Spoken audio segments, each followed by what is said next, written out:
السلام عليكم ورحمة الله وبركاته. ازيكم عاملين ايه؟ يا رب تكونوا بخير. اللهم صل وسلم وبارك على سيدنا محمد وعلى آله وصحبه أجمعين. كل سنة وانتم طيبين بمناسبة عيد الحب أو الفالنتاين داي. طبعا انا جوزي حبيب قلبي جاب لي هدية، فانا ما ينفعش طبعا انا كمان ما اجيبلوش هدية او اقدم له حاجة حلوة بالمناسبة ديت. فانا كان لازم ان شاء الله كده يعني اعمل حاجة اسعده بيها وافرحه بيها زي ما هو فرحني. فقررت اعمل معاه بقى التورتية القمر اللي انتوا شايفينها دي، تورتية الفالنتاين او تورتية عيد الحب، بمكونات سهلة وبسيطة ومش مكلفة خالص وموجودة في اي بيت. ما كلفتنيش حاجة وما خدتش معايا وقت خالص. عملتها في نفس اليوم، ما خدتش معايا وقت ولا مجهود ولا تكلفة. اي حد يقدر يعملها، سهلة وبسيطة. واي حد مبتدئ في شغل الحلويات يقدر يعملها، واي ست بيت تقدر تعملها. يلا بقى يا ست البنات، قومي اعمليها يلا لجوزك وفرحي يلا بعيد الحب. كل سنة وانتم طيبين. اول حاجة معايا 4 بيضات بدرجة حرارة الغرفة، وحط عليهم معلقة كبيرة خل، ومعايا كوباية وربع من الدقيق الابيض متعدد الاستخدامات، ونص كوباية من السكر، ونص كوباية من المية، ومعلقة صغيرة من الفانيليا، ومعايا برضو معلقة كبيرة من المحسن الجل، ومعلقة كبيرة من البيكنج باودر، ومعايا 3 معالق كبار من النشا. اول حاجة كده نسمي ونصلي على الرسول عليه الصلاة والسلام ونبدأ مع بعض. هضيف في البولة بتاعة العجان معايا اول حاجة البيض، والضيف عليه معلقة كبيرة من الخل علشان خاطر الزفارة بتاعة البيض، وبيدي هشاشة كمان للكيك. وضفت عليه السكر، وضفت عليهم الفانيليا البودر اللي معايا. وبعد كده هضيف نص كوباية المية، وبعد كده بضيف الكوباية وربع من الدقيق، دي الابيض العادي المتعدد الاستخدامات. وبعد كده بضيف النشا معايا، ومعلقة البيكنج باودر. وبعد كده هضيف اخر حاجة معايا اللي هي المعلقة الكبيرة من المحسن الجل، ودي اساسي برضو معايا علشان خاطر احنا هنا بنعمل سبونج بيتي مش سبونج جاهز. فهي اساسية معانا في الوصفة عشان خاطر بتدي ارتفاع وهشاشة للكيك. بعد كده هشغل المضرب على سرعة متوسطة في الاول لغاية لما الدقيق يمتزج مع كويس مع البيض ومع السوائل. وبعد كده بعلي السرعة وبضرب ضرب متواصل مدة لا تقل عن 6 7 دقايق لغاية لما بوصل للقوام بتاع الكيك اللي انا عايزاه. انا كل ما بشتغل عليه بالمضرب كل ما الكيك لونه بيفتح معايا وبيهيش وحجمه بيرتفع، بيبقى بالظبط معايا كأنه سبونج جاهز. يعني الطريقة ديت بديلة للسبونج الجاهز للي ما عندوش سبونج جاهز وعايز يعمل سبونج بيتي. تمام قوي كده، انا كده وصلت للقوام المناسب. بعد كده بديله تقليبه بالاسبتيولا بالشكل ده علشان خاطر لو في اي دقيق من تحت ما توزعش كويس مع الخليط، يبقى توزع كويس وما يكونش فيه تكتلات من الدقيق. ومحضره معايا هنا صينيه مقاس 26، ودهناها دهنه بسيطه من السمنه ومبدراها بشويه من الدقيق، بديل برضو الورق الزبده زي ما قلنا قبل كده في الفيديو بتاع التورته. وبعد كده بضيف عليه الخليط بتاع الكيك، هو بيكون معايا بالشكل ده كأنه دقيق سبونج بالظبط. وبعد كده بوزع بالشكل ده بالتساوي، لازم أنا اوزع الخليط كويس جدا في الصينية، مش عايزة يكون جنب اعلى من التاني علشان خاطر يطلع سطحها متساوي في النهاية. وبعد كده برجها بايديا حاجة بسيطة وبخبطها خبطة كده بسيطة برضو على الرخامة. وبعد كده بجيب العود بتاع الشيش طاووق وببدأ ان انا امشيه كده جوه الصينية بالشكل دوت بحيث يوزع الكيك برضو في جميع انحاء الصينية من الجوانب ومن تحت كويس. وبسوي بيه برضو وش الكيك، وبكون محضرة معايا الفرن على درجة حرارة عالية وبدخله على الرف الأوسط مدة لا تقل عن نص ساعة. وبعد نص ساعة بفتح عليه وببدأ ان انا اختبره بالشكل دوت كده بالعود بتاع الشيش طاووق. اول ما العود بيطلع معايا نضيف بالشكل ده بتأكد ان هو الكيك كده استوى معايا تماما. ونتأكد تماما ان احنا ما نفتحش عليه الفرن خالص قبل نص ساعة عشان ما يهبطش معانا. وبعد كده ببدأ اخرجه من الصينية، ما بستناش عليه لغاية لما يبرد في الصينية علشان ما يهبطش معايا وهو جوه الصينية. بخرجه من الصينية وببدأ اقلبه على الشبكة بتاعة الميكروويف بالشكل ده.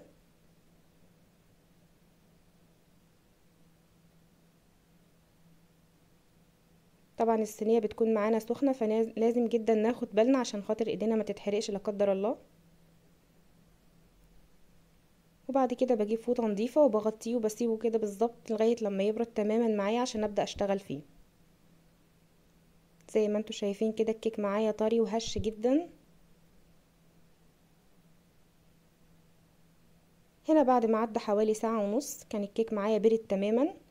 جبته وابتديت بقى ان انا اشيل الطبقة اللي على الوش دي، وبدأت برضو ان انا اساوي بيها حروف الكيك من فوق. لازم تكون السكينة اللي احنا مستخدمينها او السلاح يكون مشرشر بالشكل ده علشان ما يهدرش معانا الكيك. دي كده كانت الطبقة اللي فوق، انا ما رميتهاش، انا بخليها ممكن بعمل بيها كيك بوبس للاولاد. وبعد كده ببدأ ان انا اشيل برضو الطبقة اللي هي اللزجة اللي على الوش ديت اللي بيكون متجمع فيها الزفارة بتاعة البيض، لان دي مش مستحبة خالص تكون في الكيك واحنا شغالين فيه. وغير ما هي كمان بتاخد الكريمة وبتفصلها، ما ينفعش ان احنا نضيف عليها الكريمة خالص. وببدأ ان انا اشيل كويس جدا اي طبقة على الوش، مش عايزة يكون متواجد فيها خالص اي اثر للطبقة اللي بتكون فوق ديت علشان خاطر ما يظهرش فيها الزفارة بتاعة البيض. ضروري ان احنا نتخلص منها، مع العلم برضو ان احنا بنبقى ضايفين الفانيليا والمعلقة من الخل، بس ضروري ان احنا نتخلص منها. وبعد كده بجيب معايا المنشار بتاع الكيك، وببدأ ان انا اقسم الكيكاية معايا على طبقتين او على ديسكين بالتساوي. وضروري برضو ان احنا نشتغل في الكيك لما يكون برد تماما معانا علشان خاطر ما نيجي نقسمه ما يتقطعش معانا. وبعد كده بغطيه بفوطة نظيفة وبسيبه على جنب لغاية لما احضر معايا الكريمة. هنا معايا كوباية كبيرة من المية المتلجة، لازم أن تكون المية ساقعة معانا متلجة كويس او خارجة من الفريزر. وبضيف عليها كيس من الكريم شانتيه او من الدريم ويب، وببدأ ان انا اشغل عليه المضرب واضرب ضرب متواصل برضو لغاية لما القوام بتاع الكريمة يوصل معايا زي ما انا عايزة. هنا ضفت عليه برضو اللون جيل غذائي، اللون احمر، علشان خاطر يبقى معايا باللون البينك او اللون البامبا، علشان انا عايزة الكريمة معايا تكون باللون دوت. وببدأ برضو ان انا اكمل ضرب لغاية لما اوصل للقوام اللي انا عايزاه. القوام بتاع الكريمة ما يكونش تقيل قوي ولا خفيف قوي. وهنا كنت غسلت الصينية وصفيتها ونشفتها كويس وجبتها بقى معايا تاني عشان ابدأ ان انا اشتغل على طول فيها. بجيب هنا قاعدة الكيك او الطبقة اللي بتكون من تحت وبضيفها اول طبقة، وبعدين بكون مجهزة معايا خليط التسقية او السيرب بتاعي. الازازة اللي معايا ديت انا بشتغل بيها كتير وببقى غسلها ومعقموها في كل مرة كويس جدا. وببدأ ان انا اسقي الكيك بالسيرب بالشكل ده. اللي ما عندوش السيرب ممكن يستخدم ميه بسكر عادي، يعني يضيف مثلا نص كوبايه ميه وعليها معلقتين سكر ويبدا يشتغل بيها عادي، اللي مش مجهز سيرب يعني او مستعجل.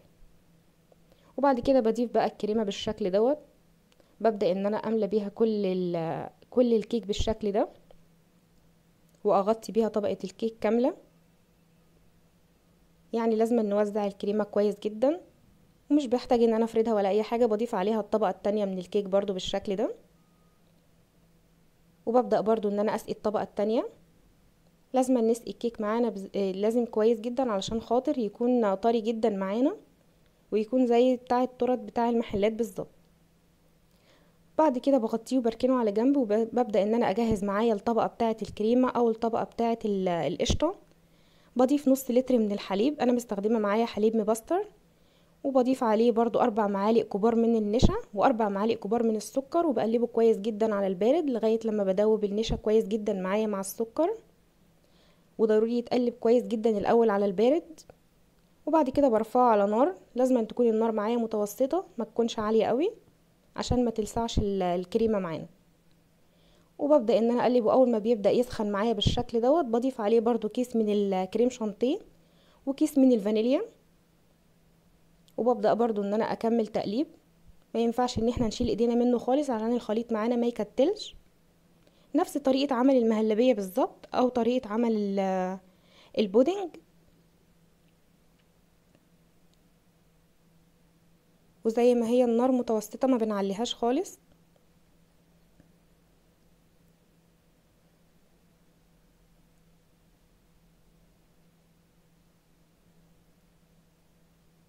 انا مسرعه الفيديو، انا ما شلتش ايديا خالص منه، انا مستمره على التقليب فيه. وده شكله بقى معايا كده بالظبط زي ما انا عايزه، وده قوام الكريمه بالظبط زي ما انا عايزه. قوامها كريمي جدا، لا هي تقيله قوي ولا خفيفه قوي.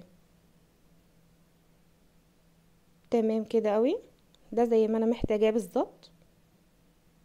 هبدأ بقى اخدها وهي سخنة زي ما هي كده، اضيفها على الكيك بتاعي. ما بستناش عليه لغاية لما يبرد علشان اعرف ان انا افضيها كويس على الكيك واعرف ان انا اوزعها كويس زي ما هي. وضروري تكون سخنة، يعني اول ما بطفي عليها اول ما بشتغل فيها على طول.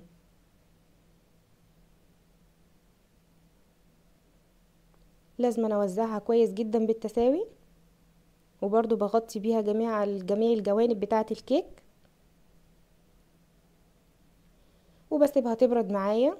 واول ما بتبرد عدى حوالي ساعة كده في التلاجة، كنت مجهزة معايا هنا حوالي كيلو من الفراولة، غسلاه كويس ومنضفاه وقطعاه انصاف بالشكل ده. وببدأ ان انا ارصه كده على شكل دايرة او على شكل وردة بالشكل ده كده. بتدينا شكل جميل جدا وكأنها تورته بالظبط، او كأنك جايباها من بره. وسهلة جدا واقتصادية وموفرة وما بتاخدش وقت ولا مجهود، واي حد يقدر يعملها. واي حد ما بيعرفش برضو يشتغل في الحلويات سهل جدا بالنسبة له ان هو يقدر ينفذها. حلوة جدا ومناسبة ليوم زي دوت. طبعا شكلها يعني حلو وطعمها احلى بكتير. اتمنى ان انتوا تجربوها، هتعجب جدا كل اللي يجربها. وان شاء الله هترجعوا تكتبوا لي في الكومنتات ان هي عجبتكم ان شاء الله باذن الله. بعد كده بسيبها بقى على جنب، وببدأ ان انا اشتغل معايا في اخر طبقة وهي طبقة الجيلي. بجيب معايا هنا الباكت بتاع الجيلي، انا مستخدمة معايا هنا الجيلي الفراولة. ببدأ ان انا افضيه في البولة معايا بالشكل ده. انا كنت مستخدمة معايا هنا في الاول باكت واحد، وبضيف عليه نص كوباية من المية. لازم المية تكون معانا مغلية، وما نكترش عن نص كوباية علشان احنا عايزين الطبقة تكون معانا متماسكة. يعني كيس الجيلي الواحد بياخد نص كوباية مية مغلية. وبقلب كويس جدا. انا عايزة كل الحبيبات بتاعة الجيلي تدوب معايا كويس جدا، مش عايزة يكون في اي تخريزات خالص. تمام قوي كده، انا كده دوبته كويس جدا. هبدأ بقى ان انا اخد الفرشة واملس كده على الوش بتاع الفراولة او على وش التورتايه بالشكل ده. وما ينفعش ان احنا ندلقه كده فوقيه او ان احنا نصبه فوقيه غلط، عشان خاطر مش هيتوزع كويس. فان احنا ناخد بالفرشة ونوزع بالتساوي بالشكل ده عشان خاطر يتوزع كويس جدا معانا. بس انا هنا بصراحة او للامانة استخدمت باكت تاني من الجيلي، وضفت عليه المرة دي ربع كوباية من المية المغلية، علشان خاطر انا حسيت ان هي محتاجة جيلي تاني او محتاجة طبقة جيلي تلميع تاني على الوش، عشان خاطر تبقى معايا بالشكل الجميل ده اللي انتوا شايفينه. هنا انا كده كنت خلصتها خلاص، وما خدتش معايا وقت ولا مجهود خالص. يعني ما كملتش معايا خالص يعني وقت ولا وقفة ولا تعب، ومش مكلفة خالص زي ما انتوا شايفين، ومكونات عادية جدا وموجودة في اي بيت. بحطها معايا في التلاجة ممكن 4 ساعات او 5 ساعات، او ممكن لو انا مستعجلة عليها بدخلها الفريزر بالظبط ساعتين مش اكتر من كده. انا هنا بعد ما سبتها معايا في التلاجة حوالي 5 ساعات طلعتها، وكانت الطبقة بتاعة الجيلي على الوش اتمسكت تماما بالشكل ده. وبعد كده جبت سكينة وبدأت بحرف السكينة ان انا اسلك الجوانب بتاعة التورتة بالشكل ده، علشان خاطر اعرف ان انا افتح الكليبس وارفع الجدار بتاع الصينية بالشكل ده برضو، علشان خاطر ما تتبهدلش معايا ولا تتهدر مني. وبسحبه بالراحة جدا. وده شكلها معايا بعد ما خلصت. ما شاء الله اللهم بارك، شكلها جميل جدا وشكلها يفتح النفس وطعمها احلى بكتير. والله يا جماعة تستاهل بجد ان انتوا تجربوها. اي حد هيجربها بجد هيدعيلي. المقادير بتاعتها مظبوطة جدا، وطريقتها برضو ممتازة وناجحة. اي حد يقدر يجربها، وزي ما قلت برضو اي ست بيت تقدر تعملها، حتى لو هي مبتدئة في الحلويات او مثلا ما بتعرفش تعمل حلويات او عروسة جديدة مثلا، تقدر ان هي تنفذها بكل سهولة. شكلها روعة وطعمها اروع بجد، والله العظيم تستاهل ان انتوا تجربوها. هنا هبدأ اقطع معايا كده مثلث وابدأ ان انا اخرجه عشان اوريكم شكلها من جوه كمان وشكل الطبقات عامل ازاي.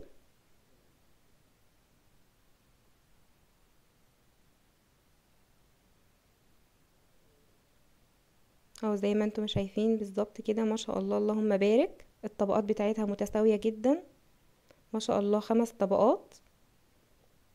احلى واوفر وارخص من بره بكتير. شوفي بقى لو هتروحي تجيبي تورتايه من بره دلوقتي هتكلفك قد ايه، انما دي بقى باقل تكلفة وبحاجة مضمونة طبعا، وعمايل ايدينا وحاجة احنا ضامنينها وواثقين في نظافتها وعاملينها بايدينا في البيت، وبأقل تكلفة هنفرح بيها اولادنا وهنفرح بيها وهننبسط جدا، وطعمها بجد خيال. هبدأ ان انا اقطعها معاكم بقى، وابدأ ان انا كده اسمي الله وادوق. ما شاء الله الكيك بتاعها طري وهش جدا، والله يا جماعة بيدوب جدا في الاكل، يعني حاجة بجد يعني اقسم بالله احلى من الجاهزة بكتير. تجربيها ان شاء الله بألف هنا، وربنا يجعل ايامكم كلها سعادة وحب يا رب. وما تنسوش بقى لو اول مرة بتشوفوني او اول مرة بتدخلوا قناتي، ما تنسوش بقى الاشتراك في القناة وتفعيل زر الجرس علشان يوصل لكم كل جديد. واشوفكم في فيديو جديد، والسلام عليكم ورحمة الله وبركاته.